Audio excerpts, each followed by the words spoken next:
کے رفقا، حضرات اساتذہ، منتظمین جلسہ اور ان عزیز بچوں کو مبارکباد پیش کرتا ہوں کہ انہوں نے یہ پرنور مجلس آراستہ کی۔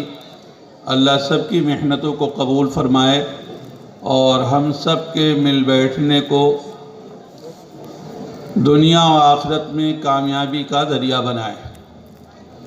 اور میں ان بچوں کو خصوصی مبارکباد پیش کرتا ہوں جنہوں نے حفظ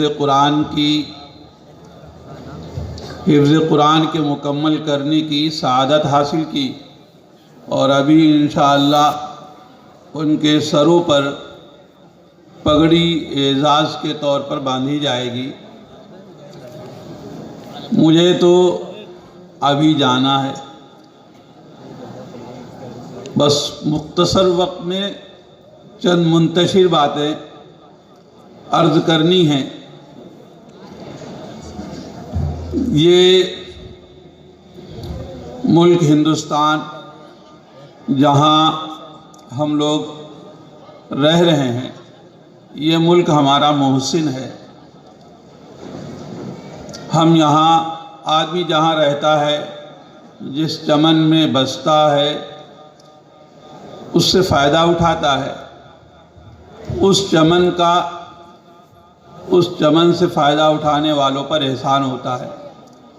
یہاں جتنے بھی شہری ہیں، بلا تفریق مذہب و ملت، ہندوستان سرزمین کا احسان سب پر ہے، اور ہم سب لوگ تہہ دل سے اس کی ٹھنڈک کو محسوس کرتے ہیں۔ اللہ تعالیٰ کا اپنا ایک نظام ہے۔ یہ دنیا، اس میں جب تک چیزوں میں، لوگوں میں اعتدال رہتا ہے اور اعتدال بنا رہے گا، چیزیں اچھی رہتی ہیں اور اچھی رہیں گی۔ آدمی کھانا پکاتا ہے، اس کھانے میں ہر چیز کو معتدل ہونا چاہیے۔ آدمی سبزی تیار کرتا ہے، اس میں ہر چیز کا ایک نظام ہے کہ کتنی سبزی میں کتنی مرچ ڈالی جائے گی، کتنا مسالہ ڈالا جائے گا، کتنا نمک ڈالا جائے گا۔ جو نظام ہے، اس نظام کا جب لحاظ کیا جاتا ہے تو سبزی سبزی ہوتی ہے، آدمی کو ذائقہ بھی ملتا ہے اور صحت بھی ملتی ہے، پیٹ بھی بھرتا ہے۔ لیکن سبزی کا جو بنانے کا نظام ہے، اگر اس نظام کو ملحوظ خاطر نہ رکھا جائے، مسالہ بڑھا دیا جائے یا نمک بڑھا دیا جائے، نمک جو ذائقے کا بادشاہ ہے، لیکن اگر اس کو بڑھا دیا جائے اس کی مقدار سے زیادہ، تو کھانا دیکھنے کو بھی جی نہیں چاہے گا، بگڑ جائے گا۔ اسی طریقے سے پوری زندگی کا حال ہے۔ آدمی کی اپنی نجی زندگی سے، معاشرتی زندگی، اجتماعی زندگی، محلے کی زندگی، شہر کی زندگی، صوبے کی زندگی، پورے ملک کی زندگی، اس میں جب تک اعتدال رہے گا، ملک حسین بنا رہے گا، ملک پروان چڑھے گا، ترقی کرے گا۔ اور جب اس میں کشمکش شروع ہو جائے گی اور ناانصافی ہوگی، یعنی کسی کو گھٹایا اور بڑھایا جائے گا، جیسے نمک بڑھا دیا جائے یا مسالہ بڑھا دیا جائے، تو وہ سبزی جس کو دیکھ کر منہ میں رال آتی تھی، نفرت آدمی کرتا ہے۔ اسی طریقے سے جس چمن میں ہم ہیں، یہاں کی چیزوں میں جب تک اعتدال رہے گا، یہاں کے باشندوں میں اعتدال رہے گا، یہاں کے نظام میں اعتدال رہے گا، یہ چمن، اس کی رونقیں، اس کی بہاریں، اس کی خوشبو اور مہک سارے عالم کو معطر کرے گی اور ساری دنیا کے لیے ایک نمونہ اور مثال بنے گی۔ اور جب کبھی اس کے خلاف ہوگا تو افراتفری مچے گی، سب کا نقصان ہوگا، سب کا نقصان ہوگا۔ ایسا نہیں ہے کہ کسی ایک طبقے کا نقصان ہو۔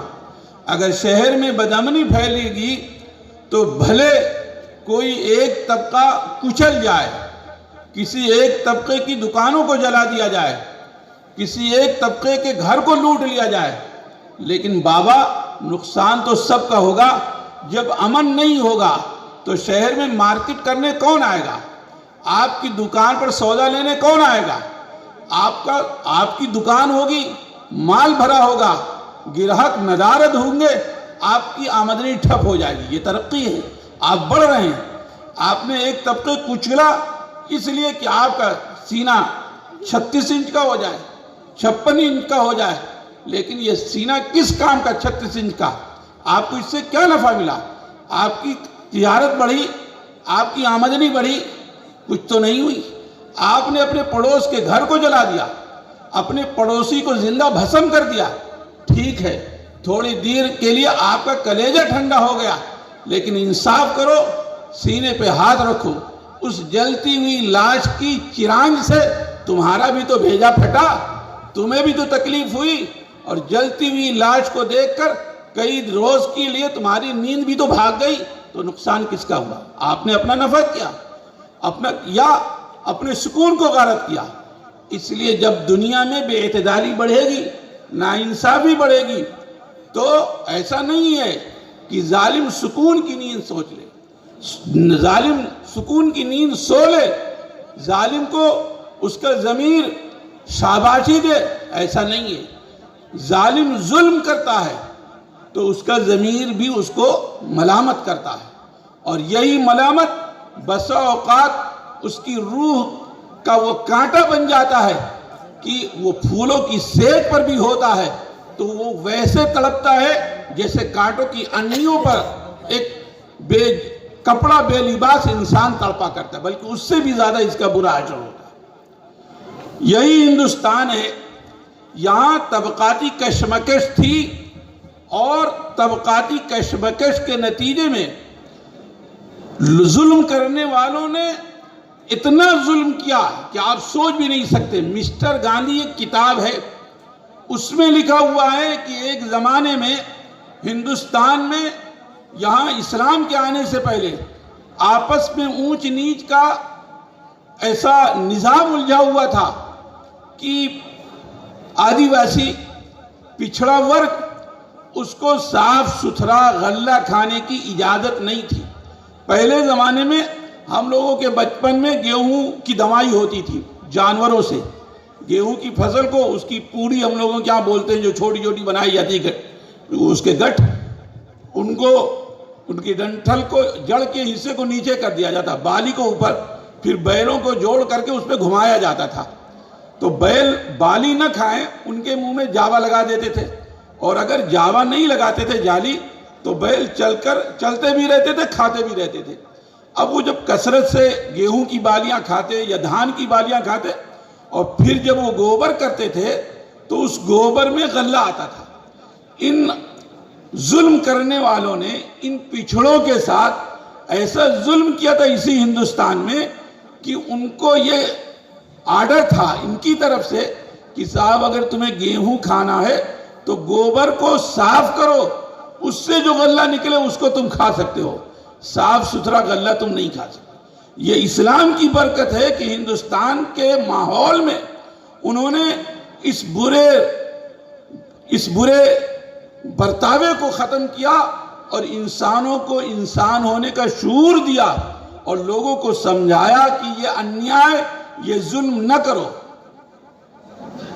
اور اب اللہ کا کرم ہے، یہ ساری چیزیں رخصت ہو گئی، لیکن لوگوں نے ایسا ظلم کیا۔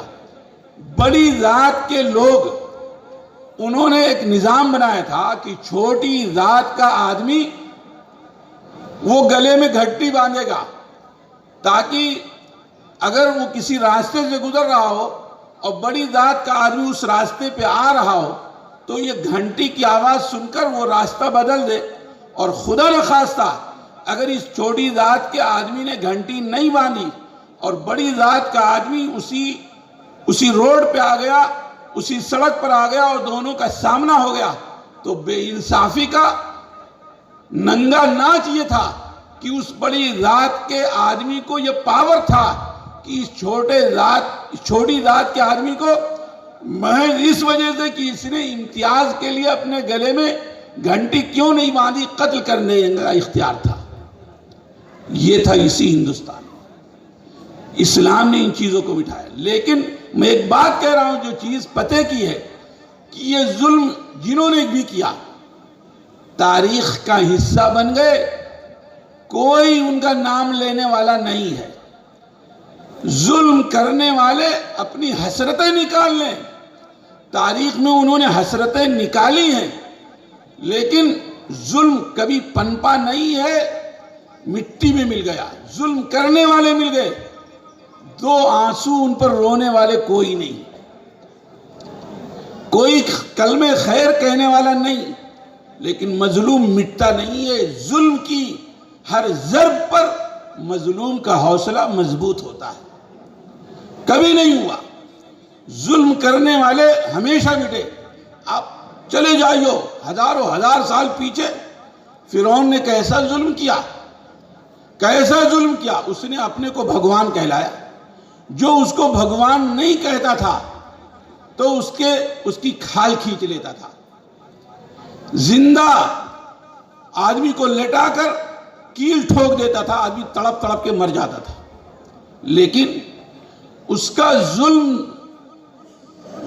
دم توڑ گیا. لیکن موسیٰ علیہ السلام حق کی جو آواز لے کر اٹھے تھے اسی کا بول بالا ہوا. فرعون بحر قلزم میں ڈوبا. قرآن کہتا ہے فما بکت علیہم السماء والارض، کہ وہ جو اپنے کو شریمان بھگوان کہلاتا تھا وہ جب مرا تو زمین و آسمان میں کوئی ایک آنسو بہانے والا اس پر نہیں تھا. لیکن جب موسیٰ کا انتقال ہوا، جو ظلم کی چکی میں پسے، تو زمین و آسمان سب نے ماتم کیا.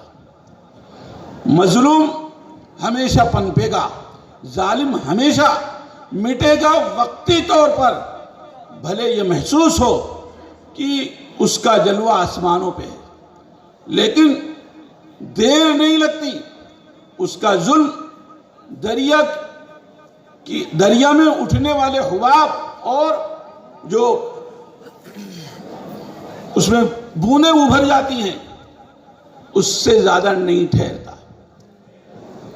آپ دیکھو جنوبی افریقہ میں نیلسن منڈیلا 40 سال تک اس کو وہاں کے گوروں نے جیل میں سڑایا، 40 سال تک. لیکن پھر کیا ہوا؟ جنوبی افریقہ میں یہ نظام تھا امتیاز کا، جیسے گویا پہلے اپنے ہندوستان میں تھا کہ جس بستی میں گورے رہیں گے وہاں کالے نہیں رہ سکتے. انسان ہیں دونوں، ایک ہی ماں باپ سے پیدا ہے، آدم کی اولاد حوا کی اولاد ہے. لیکن انسانوں کے خود سر نظام نے ایسا نظام اور نفرت کی ایسی دیواریں کھڑی کی کہ گورے جس بستی میں رہتے تھے وہاں کالے نہیں رہ سکتے تھے.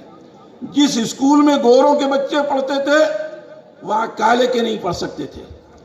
جیسے ہمارے یہاں کبھی تھا کہ جس کنویں سے برہمن کا بچہ برہمن پانی لے گا، ہرین وہاں سے پانی نہیں لے سکتا. جہاں اب بھی ہو جاتا ہے کبھی کبھی کہ جس گاؤں میں برہمن زیادہ رہتے ہیں وہاں دلت کا بچہ دولہا بن کر گھوڑے پہ نہیں بیٹھ سکتا. تو حالانکہ جس ماں باپ سے برہمن پیدا اسی ماں باپ سے دلت پیدا، جس ماں باپ سے سید پیدا اسی ماں باپ سے انصاری پیدا، جس ماں باپ سے پٹھان پیدا اسی ماں باپ سے منصوری پیدا. یہ تو انسانوں کی اپنی کھینچی ہوئی لکیریں ہیں، قدرت کی تو نہیں. لیکن ایسا انیائے، ایسا ظلم جنوبی افریقہ میں ہوا. اس کے خلاف نیلسن منڈیلا اٹھے اور انہی سے تحریک پا کر ہندوستان میں گاندھی جی نے انگریزوں کے خلاف تحریک چلائی اور اس تحریک کے نتیجے میں پھر ملک آزاد ہوا.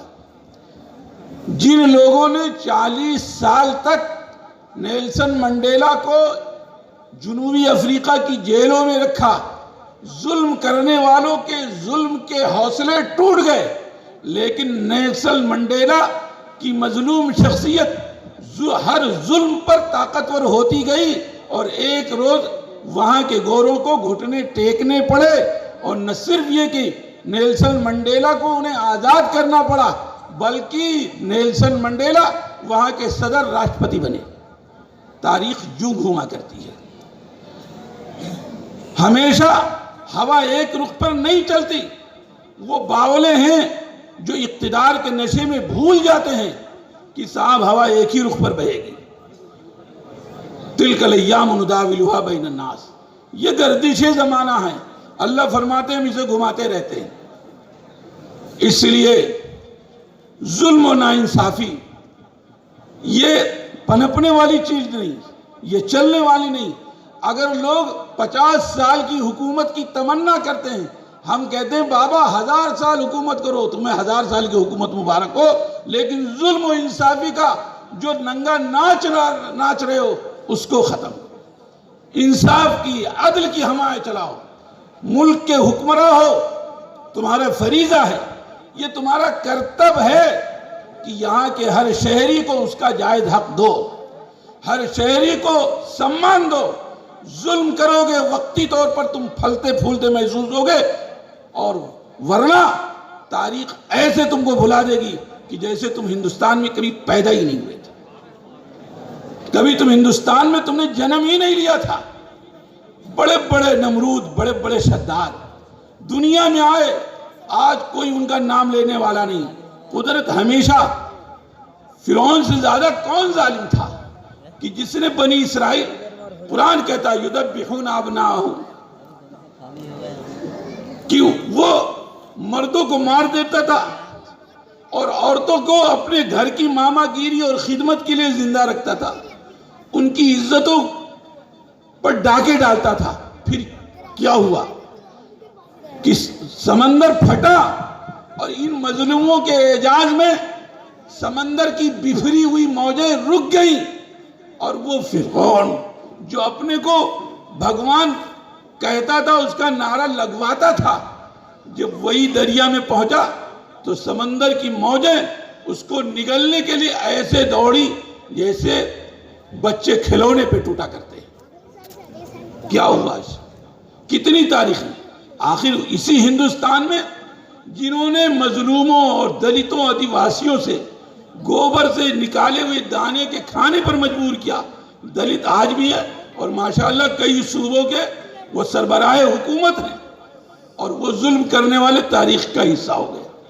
اس لیے بھائیوں اور بزرگوں، ہمیں انصاف کرنا چاہیے اور انصاف کی عادت ڈالنی چاہیے، اور ہم اپنے مسلمان بھائیوں سے کہتے ہیں کہ ہم حق تعالی شانہ کا ہم پر احسان ہے کہ ہم جناب محمد الرسول اللہ صلی اللہ علیہ وسلم کے غلام ہیں، ہم ہندوستان میں ہیں، اور ایک مسلمان ہونے کی حیثیت سے ملک کے تئیں ہماری سب سے بڑی جواب دہی ہے اور ذمہ داری ہے، اور اپنی قوم اور ہندوستان میں بسنے والے تمام لوگوں کے تئیں۔ اس لیے ملک میں جو نفرت کا ماحول پیدا ہو رہا ہے، ہم محبت کے پھول سے اور محبت کی خوشبو سے ہر نفرت کی اٹھنے والی چنگاری کو وہیں پر دبا دیں۔ لوگ ہم سے دور بھاگیں، ہم ان کے قریب ہوں، اور ہم ایک مسلمان ہونے کی حیثیت سے، ایک ہندوستان کے مہذب شہری ہونے کی حیثیت سے ہر کسی کے ساتھ حسن سلوک کا جو ہمارا کرتب اور ہماری ذمہ داری ہے، ہم اس کو ادا کریں۔ دنیا بھید بھاؤ کرے، ہم بھید بھاؤ نہ کریں۔ ہم سب کو، ہندوستان کے ہر باشندے کو ایک محترم شہری سمجھیں، ایک باعزت شہری سمجھیں، اور ان کے ساتھ عزت کا اور وقار کا معاملہ کریں، ان تک اللہ کا پیغام پہنچائیں، ان کو اللہ کی مخلوق سمجھیں۔ حدیث میں اللہ کے رسول صلی اللہ علیہ وسلم فرماتے ہیں کہ جو اوپر والے کا سب سے نزدیکی بننا چاہتا ہے، وہ اللہ کے بندوں کے ساتھ پیار کا معاملہ کرے۔ جو اللہ کے بندوں کے ساتھ، اللہ کی مخلوق کے ساتھ پیار کا معاملہ کرتا ہے تو وہ اوپر والے کا سب سے زیادہ نزدیکی اور پریمی بن جاتا ہے، اور جو اللہ کی مخلوق کے ساتھ، اللہ کے بندوں کے ساتھ نفرت کا معاملہ کرتا ہے، انیائے کا معاملہ کرتا ہے، تو اوپر والے کی نگاہ میں اس سے زیادہ برا کوئی نہیں ہوتا۔ پھر وہ اپنے انجام کے لیے تیار رہے.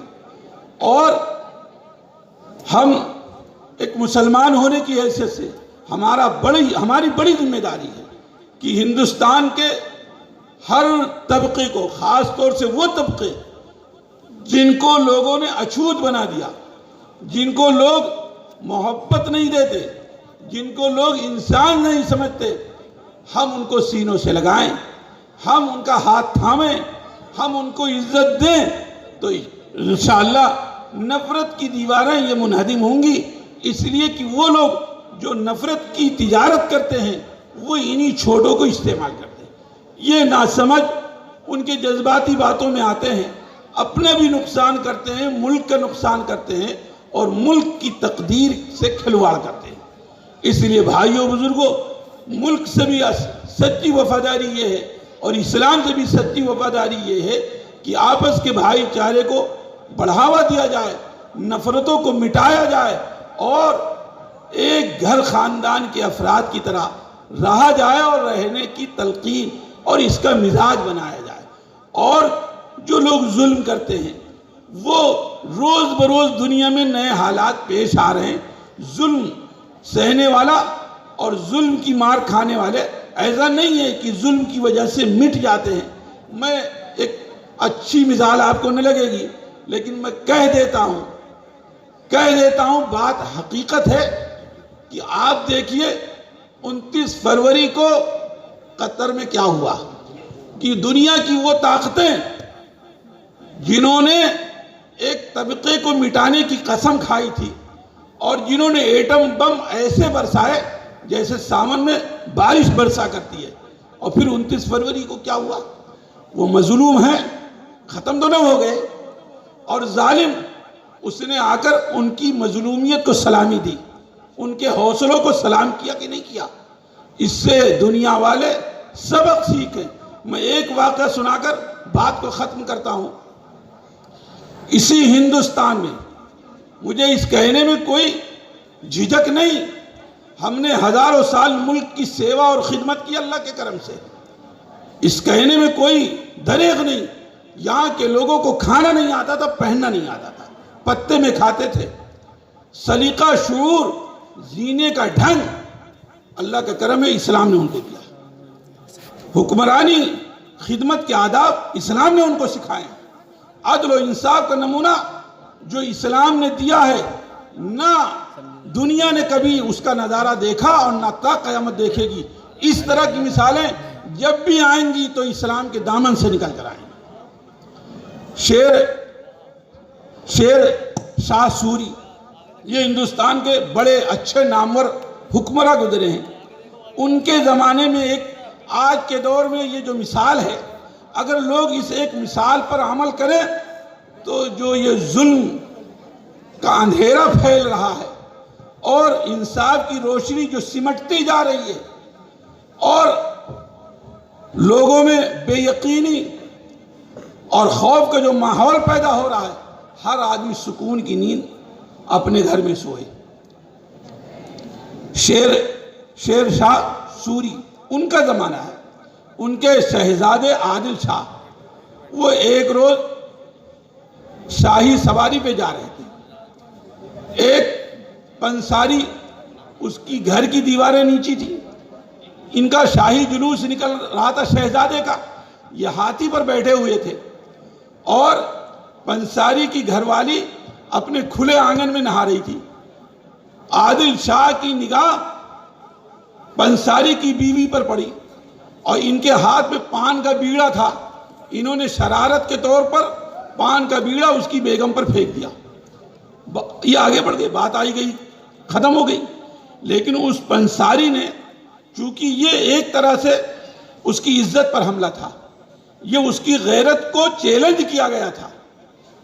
آپ اس سے اندازہ کر سکتے ہیں شیر شاہ سوری ہندوستان کے بادشاہ ہیں، ان کے شہزادے نے شرارت کی ہے.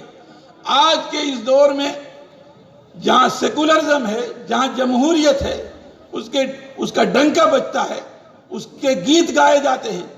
کوئی غریب بے نوا، کوئی بے سہارا اس کی ہمت کر سکتا ہے کہ شاہی دربار میں پہنچ جائے وہ ہمارے وزیر اعظم کے دربار میں پہنچ جائے اور انصاف کی گہار لگائے اور اس کو انصاف مل جائے.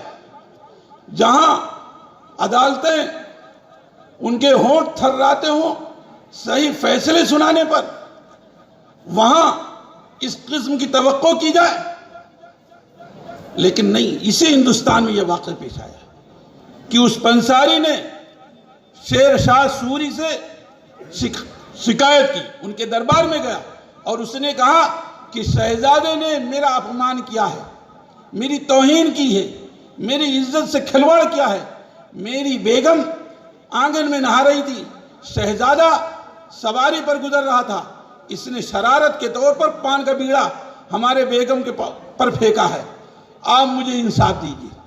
آپ سوچو اللہ کے بندو، میں پوری دنیا کی حکومتوں کو چیلنج کرتا ہوں، آج کے مہذب معاشرے کو چیلنج کرتا ہوں، سپر طاقتوں کو چیلنج کرتا ہوں جو انصاف کی قسمیں کھاتے ہیں اور لوگوں کو انصاف دلانے کا اپنے کو استاد سمجھتے ہیں.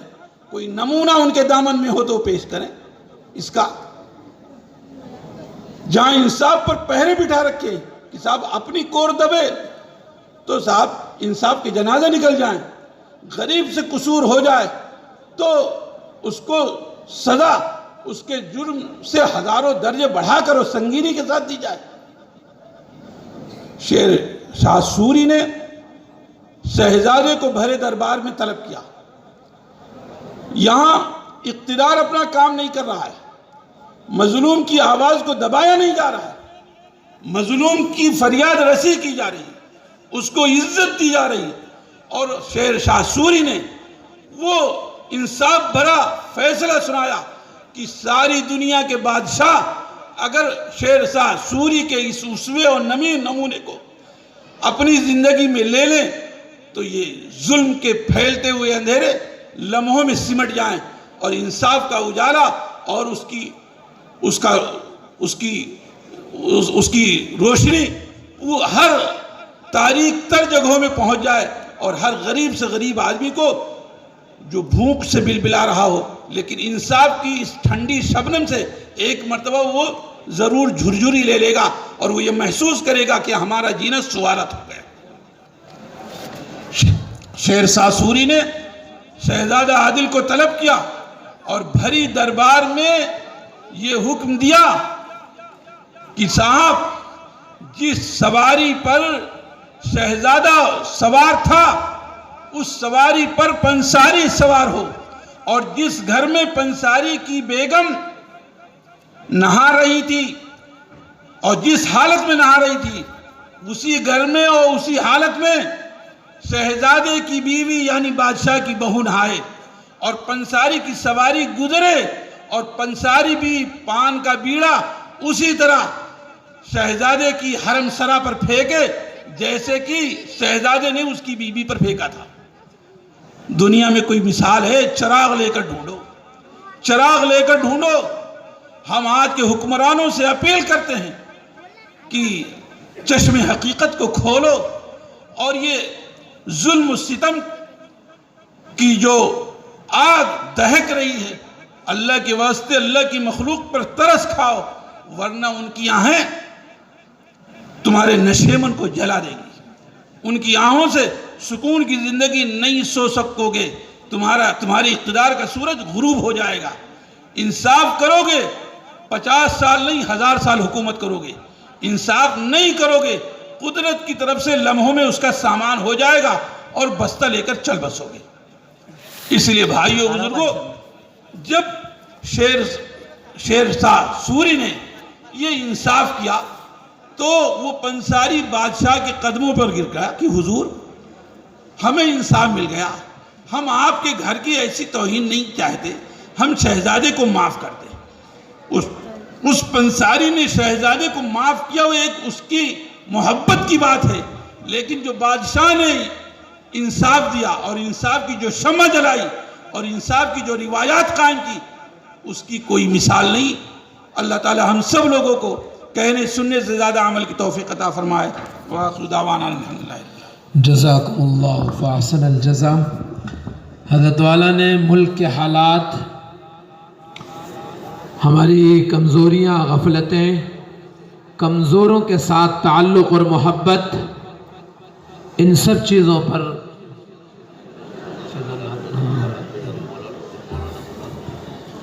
بہت ساری چیزوں پر روشنی ڈالی. اللہ ہم سب کو اس پر عمل کی توفیق عطا فرمائے.